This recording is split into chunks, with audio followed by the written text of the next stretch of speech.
Hi Tubies, it's Thursday here on Pagan Perspective and I'm Arienda Ravenheart.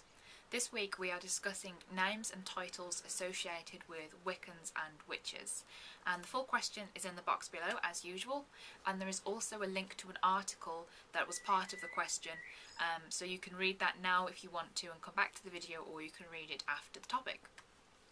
So this is something that I feel very strongly about. However, I think the general response to it is usually split down the middle between Covenists and solitaries. Covenists, not all Covenists, but some Covenists believe that you can't call yourself a Wiccan unless you've been initiated into a pre-standing coven. And I completely understand where that point of view comes from. The original religion, as laid down by Gerald Gardner, was a coven-based, initiation-based religion, and it was quite highly associated with secrets and closed ritual format, closed prayer structure and that sort of thing, and it was said that you could never truly know all there is to know about Wicca unless initiated into a coven and gain access to these secrets, because the rest of the coveners were oath-bound to protect those secrets that they had learned as part of the coven. And I do know, and I do understand for a fact, that there are many covens that still operate in a very similar way, that they are oath-bound covens that can't talk about their practices and the things that they have learned, and therefore I can understand why they would believe that Wicca is a very closed term and should be restricted to people within Wiccan traditionalist covens. However, I believe that since Wicca was founded, it moved forwards so quickly, and it came forwards into this new age at such a fast pace that the general consensus was to share that information. Once the witchcraft laws were repealed in England,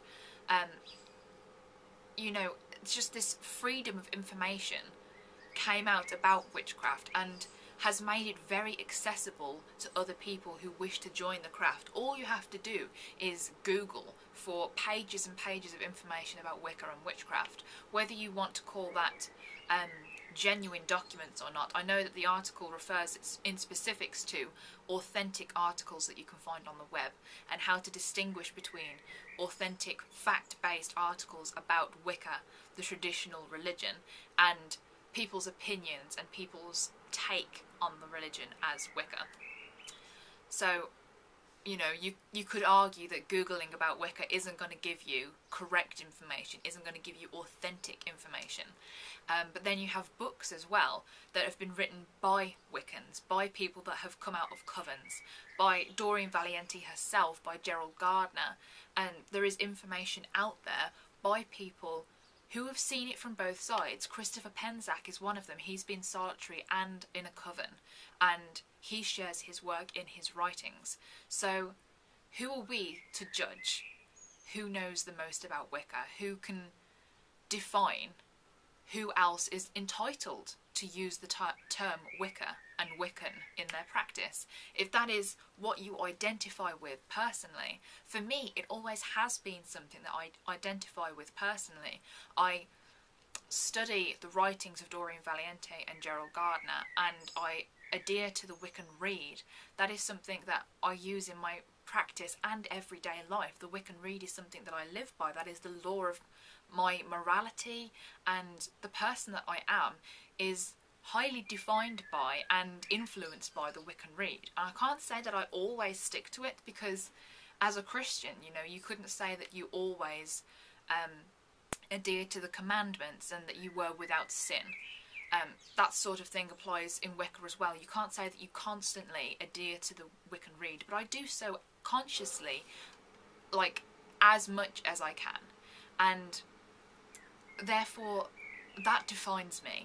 I define myself and I identify with the title of Wiccan as somebody who follows the Wiccan Rede and practices the rules laid down in the Wiccan Rede as well.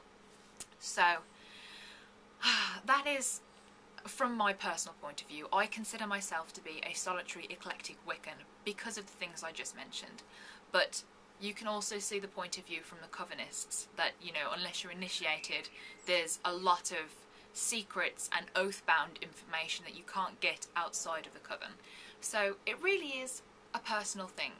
And then, of course, you can come to the point of why confine yourself by any title or name in the first place.